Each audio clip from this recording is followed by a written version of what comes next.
कुछ कहना चाहेंगे? इस पे जो है इन्होंने ई रिक्शा चालकों और थ्री व्हीलर चालकों पे 30 रुपए प्रति जो है प्रतिदिन का टैक्स लगाया है। 30 रुपए प्रतिदिन का। इस 30 रुपए प्रति दिन के टैक्स पर उन्हें क्या फैसिलिटी दी जाएगी? उन्हें कोई फैसिलिटी नहीं, ना उनका कोई रख रखाव है, ना कोई उनकी जो है पार्किंग सुविधा है, ना कोई जो है कोई नियम लागू करा है कि मैं इस तरह से चलाएंगे। तो उनकी कोई सुविधा नहीं रखी गई है, टैक्स के अलावा और कोई मान लो सुविधा नहीं रखी गई है। जैसा अभी सुनने में आया है, ई रिक्शा चालकों ने जाम भी लगाया था, विरोध प्रदर्शन भी किया था। उस बारे में नगर पालिका द्वारा कोई सुझाव दिया गया है? अभी नगर पालिका द्वारा जो सुझाव दिया गया है उनका टैक्स लागू करेंगे, ये चाहे गजट में चाहे थोड़ा करें, लेकिन लागू जरूर करेंगे ये टैक्स में। जैसे कि ई रिक्शा चालक और ऑटो चालकों पे भी ये लगा हाँ, ये जो है ऑटो चालक और ई रिक्शा चालकों को भी दोनों पे लागू हुआ है।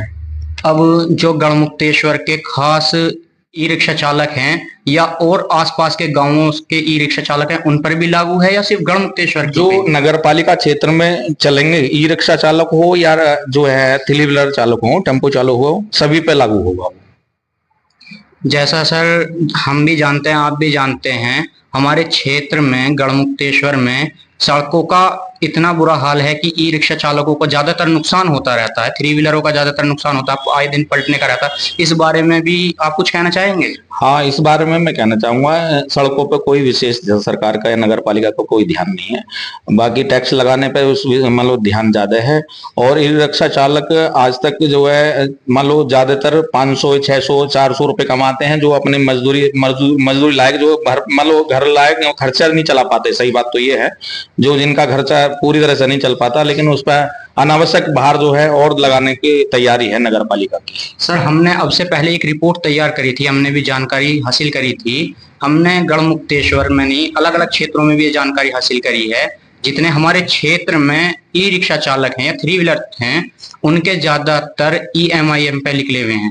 जी जी, उस पर आपका क्या विचार है? जी, उसमें उनकी किस्त भी पूरी नहीं होती? हाँ, बिल्कुल बिल्कुल बिल्कुल सत्यता है। ये जो ज्यादातर जो ई रिक्शा है या टेम्पो है, थ्री व्हीलर है, वो EMI पे निकाले गए हैं, लोन पे निकाले गए हैं, और उनकी लोन की किस्त पूरी नहीं हो पा रही है, और एक भार और उनके ऊपर थोपा जा रहा है नगर पालिका द्वारा। आपका साफ साफ शब्दों में कहना ये है, ये जो भार थोपा गया है ये गैर कानूनी है?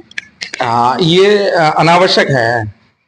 हाँ, अनावश्यक जो है नहीं लगाया जा सकता, ये गैर कानूनी नहीं कह सकते। लेकिन ये पहले 15 साल पहले कोई जियो था, लेकिन उस बीच में कोई जियो अब तक जो है लागू नहीं करा है। तीन बार हो गई है, 3 वर्ष 5 वर्ष योजना हो गई है, जब से कोई लागू नहीं हुआ, अब ये दोबारा लागू करा है इन्होंने। ठीक है सर, बहुत बहुत धन्यवाद आपका। ठीक है, नमस्कार, जय हिंद।